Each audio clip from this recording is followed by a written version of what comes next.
Welcome to our beautiful Thursday sessions.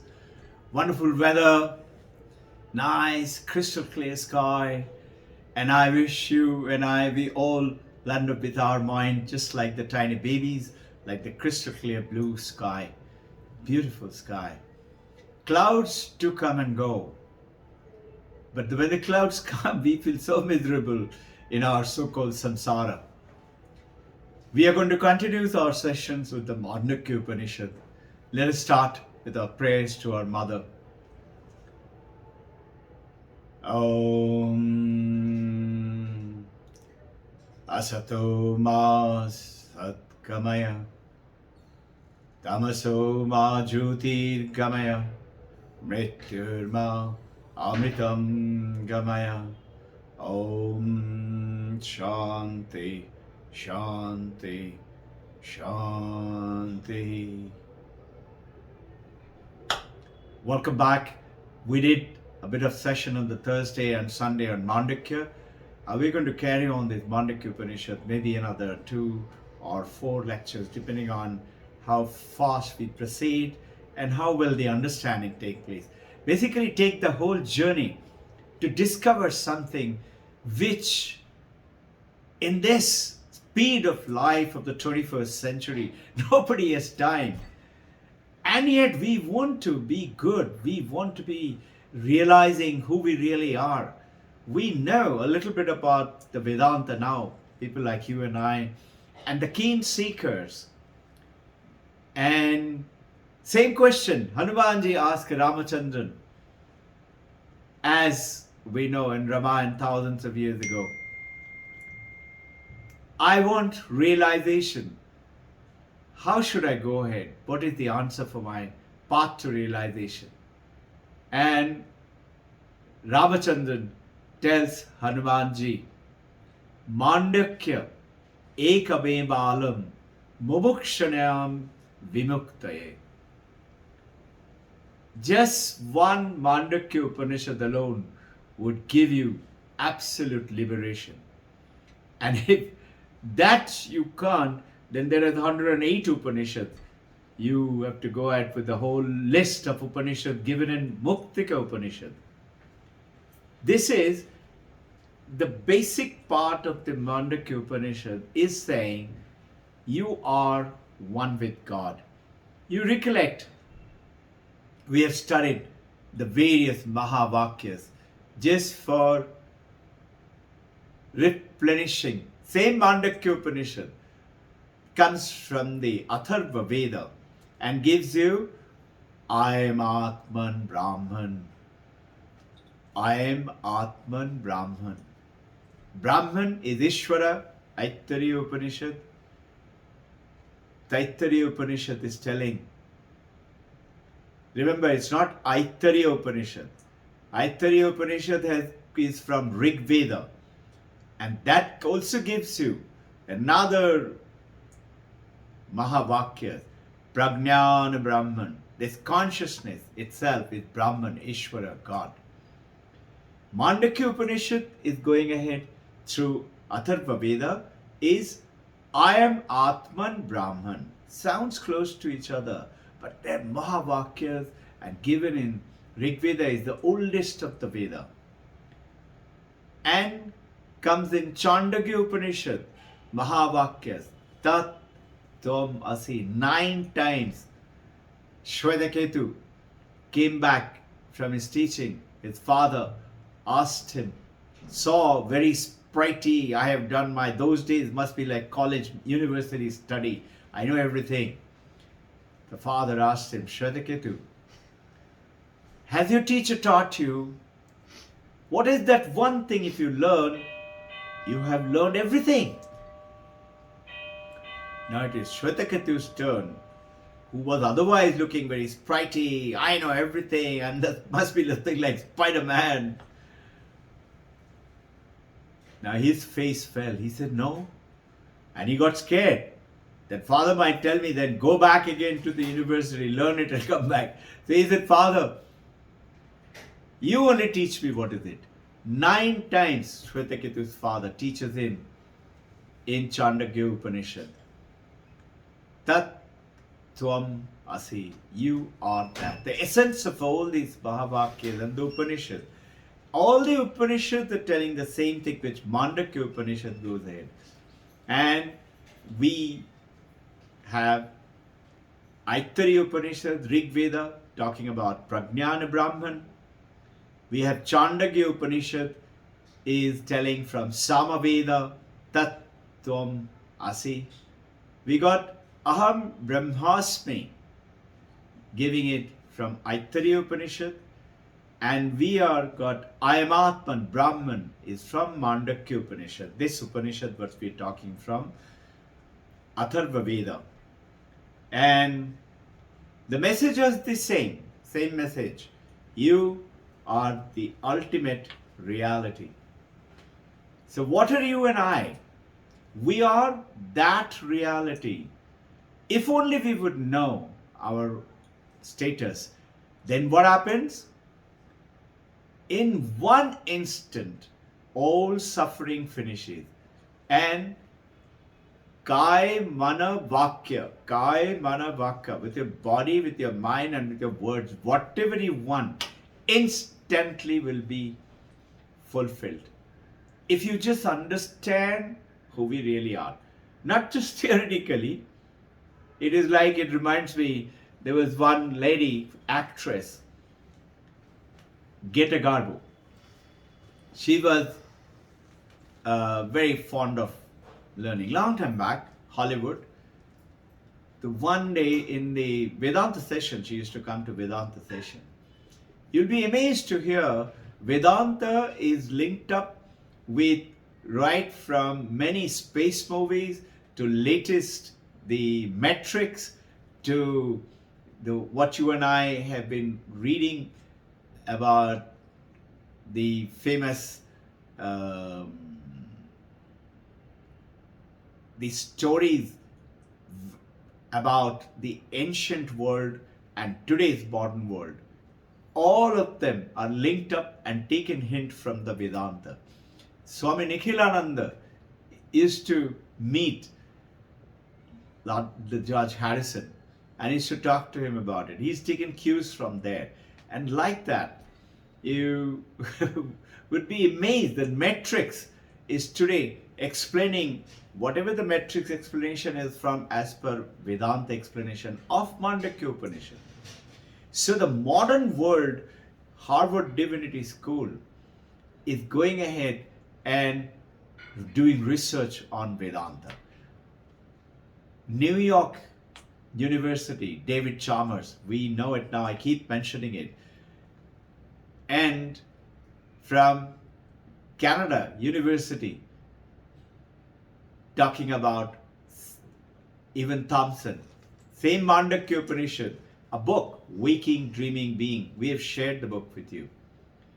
So the world is waking up on the power of the Mandukya. What stops you and I to go ahead with that? So let us take you on to the Mandukya Upanishad, the second part of it. You know, the Mandukya Upanishad, just for refreshment, smallest Upanishad out of 108, only 12 mantras.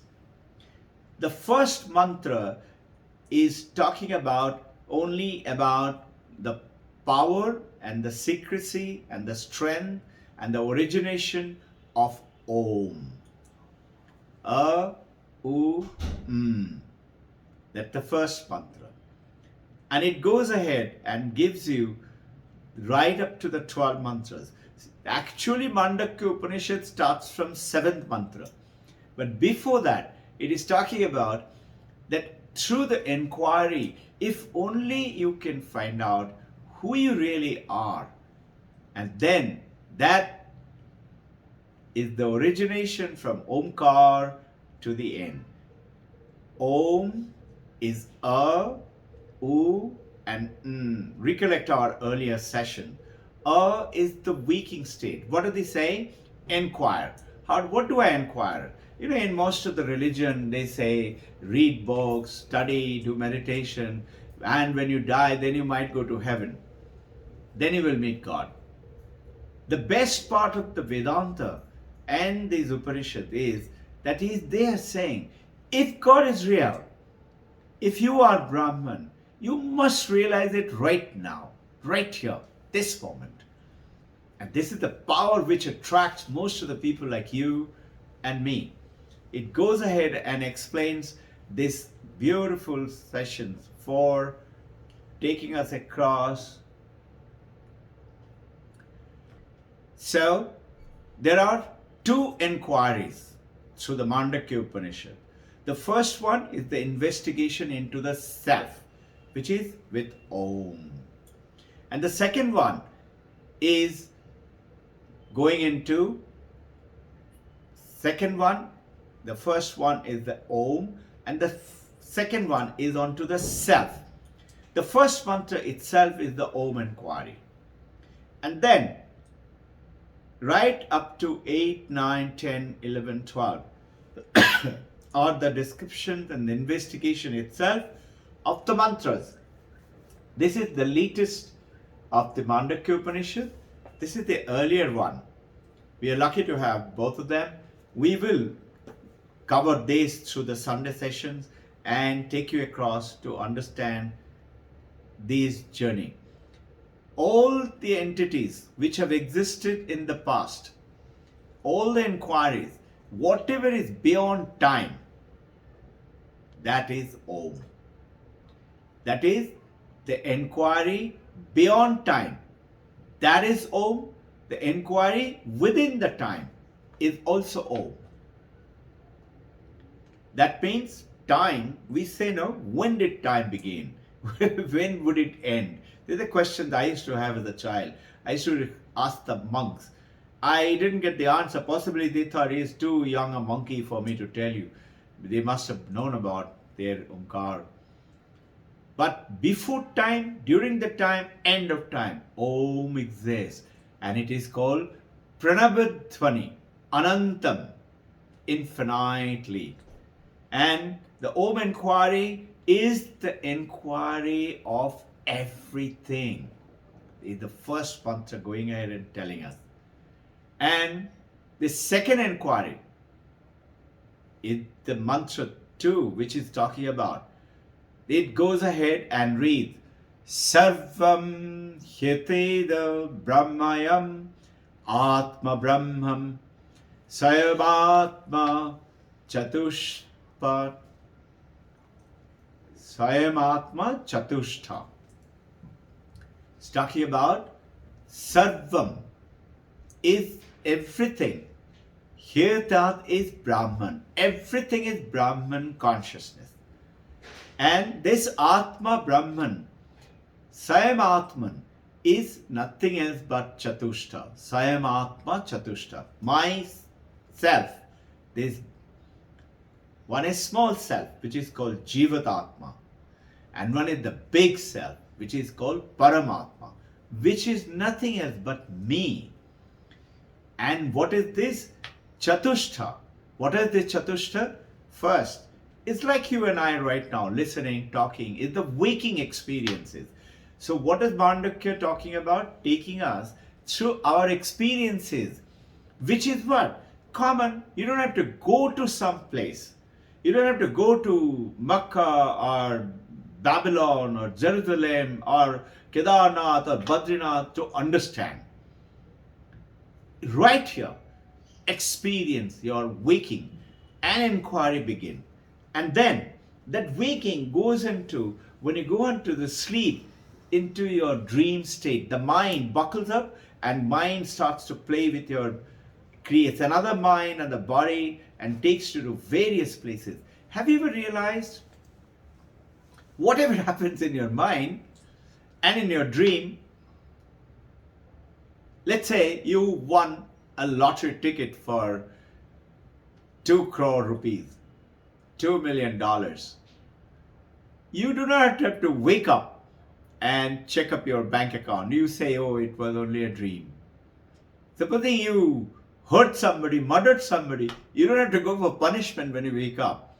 So the experience remains. You may be remembering your dream, but it is not connected to your world of reality, which is Jagrat. which is called Vishwa. Another name for Jagrat is Vishwa, a weakened state.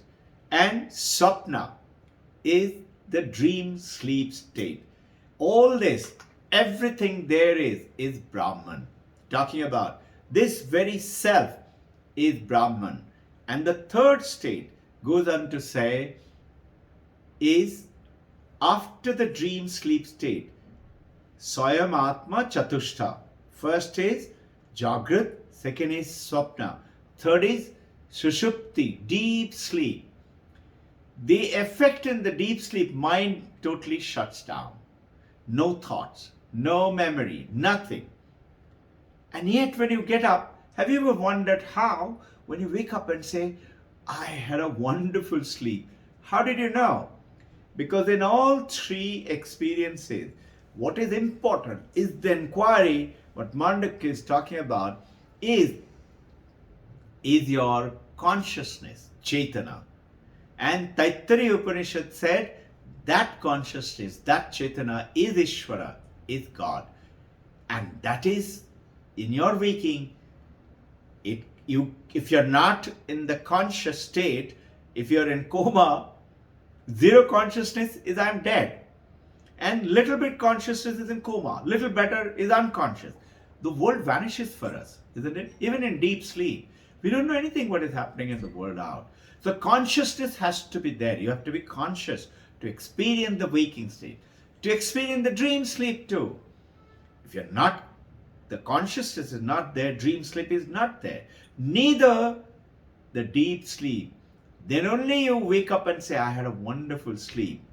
So whatever is that status, the beyond time, in the time, outside the time is Brahman, and is through the experience and inquiry, you and I are going to go to who we really are. Vivekananda told in 1893, 11 September onwards in US, again and again, if only you know who you really are, then Paramananda Prapti, all the sufferings will vanish and divine joy will be filled in your life. So an inquiry into the Brahman means an inquiry into everything. So we are inquiring waking, we are inquiring dreaming, we are inquiring sapna. So now, what is this Brahman? This very self. Sayam Atman Brahman. Aham Brahmasmi Tattvamasi Mahavakyas are pointing at the same thing. Many people say, if I am the Brahman, if I am so, why can't I see Brahman? The very simple Vedanta talked about then, right now the modern elitist monks are saying, you know atoms and molecules exist. Do you see them? But you believe in them. You know it is there. So similarly, there are things which you cannot see, but you can perceive when you do that self-realization problem. So now, look at the structure. If you want to know the truth of everything, the reality, who am I? You need to know this concept called Brahman. This is why it is so powerful and important for us to understand through the Mandukya Upanishad. This book is a powerful reading. You know, very famous American, he's called the power of American mind. And he says, before I go to sleep, I have to read Upanishad. And it is the solace of my life, and it will be the solace of my death. Just see, the Western world is, enjoying the Vedanta. Whatever important centers are doing research on it, you and I need to take it on. So what if we didn't know till now? Let us start the journey. And many of you have. I'm aware of it. So let's take on. Therefore, I want to know the reality. And to know the reality, we have to go through this journey. Let me recollect through a little story. Understand first, an example would be a gold ornament. Let's take a bangle, a necklace, a ring, a tiara, or a pajama. They're different name, different form, but the gold alone is essential ingredient. If you think that the gold is another something, that is the another other than these ornament, then the ornaments vanish. If I take away the gold from the ornament, ornaments don't exist anymore, isn't it? And if you melt one of the ornament, you can convert it into another ornament because the gold is there. Same way, consciousness is essential ingredient for everything, everyone, all yours and my family members is one alone consciousness. And the beauty about this, Mandukya Upanishad tells us that Atmiyakata duksha nivritti paramananda prapti. All sufferings will cease and divine joy will come in and prevail in your heart if you only realize who you really are. And every one of our member, family, friend, relatives, or animals and plants have one consciousness. So how can I fight with my husband or with my wife or my children or my parent and the friends? Because we all are actually one. Yes, we have a different mind, different body, different form, different gold form. But the gold itself is essential. I cannot take away the gold and have the ornaments. Another example, there is Chinmayananda ashram. You've seen Chinmayananda originally, it reminds me of the story.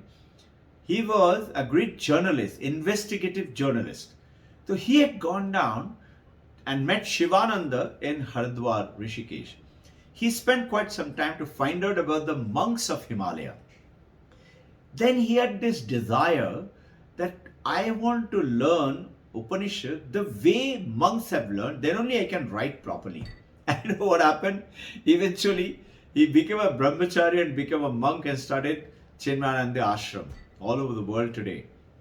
There's a very interesting story. Chinmayananda goes to Shivananda. He was very impressed by Shivananda. Shivananda ashram, there's beautiful Shivananda ashram in Bahama today. And you can Google it and see it. Shivananda has spread ashrams many places, Haridwar, Rishikesh also plenty. Shivananda was asked by Chinmayananda, can you give me a guru who can teach me Upanishad the way the ancient monks used to learn? So Shivananda knew many and he thought about one, and his name is Tapovan Swami. His name was Tapovan Swami because he used to be always in Tapovan. Tapovan is about 14,000 feet and above. About 10,000 is Gangotri Gomukhi.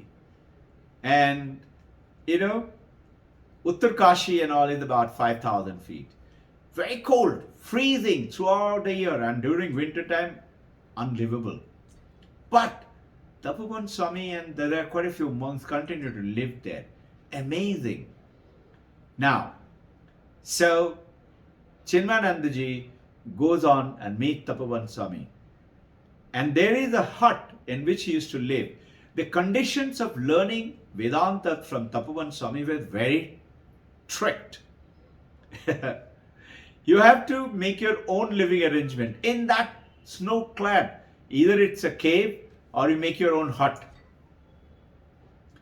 Second, you have to organize your own food. And food is only by begging and only once a day. And it's very difficult to get it. Very difficult people to give you there. Very few people live there to get your food. All the monks had to do that. And he will do 2 Vedanta sessions teaching Upanishad, Tapovan Swami. And one will be before that time when you're supposed to in the morning hours, and one is in the noon hours. Now, if what you have learned in the morning hours, in the evening hours, afternoon hours, before 4 o'clock, 4 o'clock onwards, everything is switched off there. And the temperature outside, if it is -2, your bed is also -2, your cave is also -2, your blanket is also -2.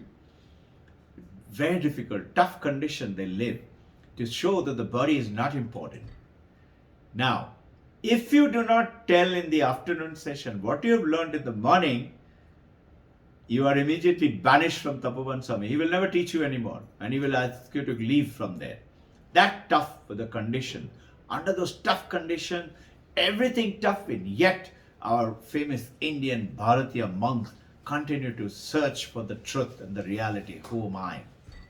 Now, there is one Sundarajan Swami who was the attendant, brahmachari attendant of Tapovan Swami. He remembers, recollects how Chinmayananda, he's still living there right now, in that same cave where Tapovan Swami used to live. He is no more there, he left his body. And he is talking about, Chinmayananda is not there anymore, he has also left his body. So has Shivananda. He recollects Chinmayananda's first time when he came as a brahmachari, journalist turning into a brahmachari and a monk. Now, you've heard from Mandukya Upanishad now that there are Sayamatman Chatushta, Jagrat, Swapna, Shushupti. What is the fourth? Fourth is Turiya. Turiya is the true consciousness, the truth. Actually, that 1, 2 and 3, because it is Turiya means fourth. It is the consciousness alone is everything, including waking, dreaming and being, because that consciousness is present in all three. Without that consciousness, none of them exist.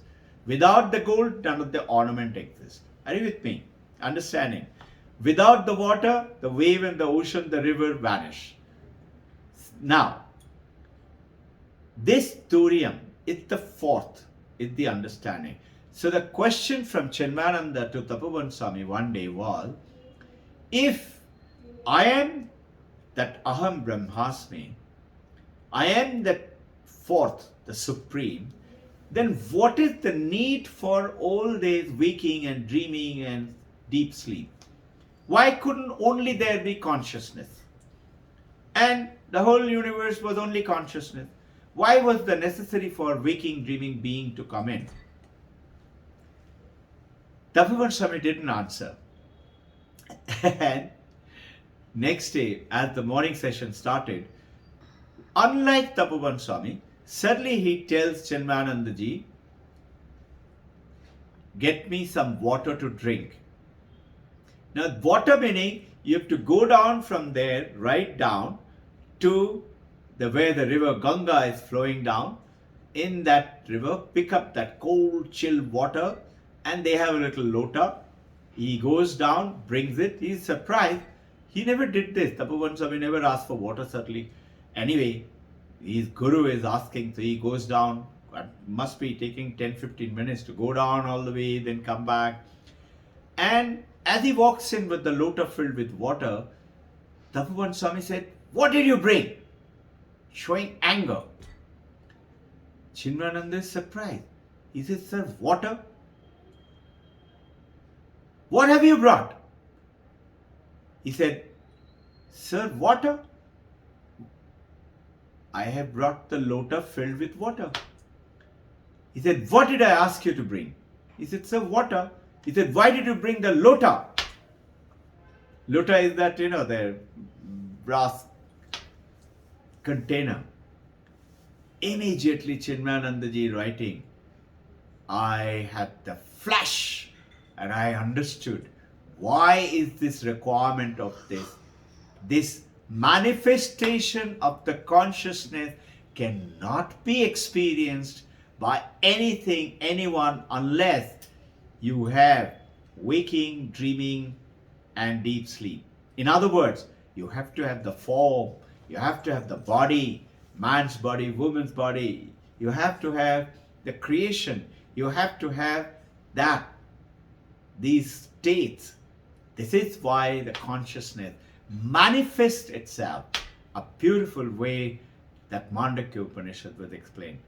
And the subsequent slokas, it goes ahead, 3, 4, 5, it talks about waking, dreaming and deep sleep, and continues, and 8, 9, 10, 11. 7th is the one which is possibly the 7th mantra.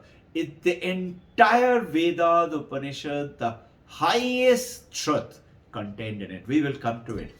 Let me remind you one more small story. It's actually for the children, and it's by a Western author. I have talked about it earlier about him. His name is Alan Watt. And the name of the book is easy to remember. The name of the book is The Book. The name of the book is The Book, in which he's talking about, for the children to understand and for you and I to understand, very beautifully spoken, answer to that same question of Chinmayananda. In the beginning, God alone existed. And God alone is what? As per Upanishad, existence, consciousness. Consciousness, existence. Both are not separate, they are one. So, being just existence, what is their existence? You and I say, no, generally, this computer exists. I exist. My house exists. My bank account exists. The money exists in my bank account. No problem, I'll go and draw it. But Vedanta says, don't look at it. Computer exists. Clock exists. Say, existence has chosen to be the computer. Existence, ocean of existence, chosen to be the clock. Ocean of existence chosen to be me, Robbin Ghosh, or you, or my daughters, my wife, my friend, my school. Existence chosen. And I experience it through the consciousness. Both are one. They are not separate. We'll understand it more now. See, God existed, and being just existence was very boring. Only existence. So God chose to create a friend who he could play with. And God, being very good, he created another who is, understand this, not God. God created who is not God. But actually it is God only in the not God. Isn't it? And God being so good, Alan Watt is explaining, so good that he created not God so good, not God forgot that I am not God, I am actually God. They forgot I am God. Not God, forgot I am God. And Alan Watt says, that not God is you and I, and searching for God. Beautiful story, no? We look forward to seeing you on Sunday. Jai Guru.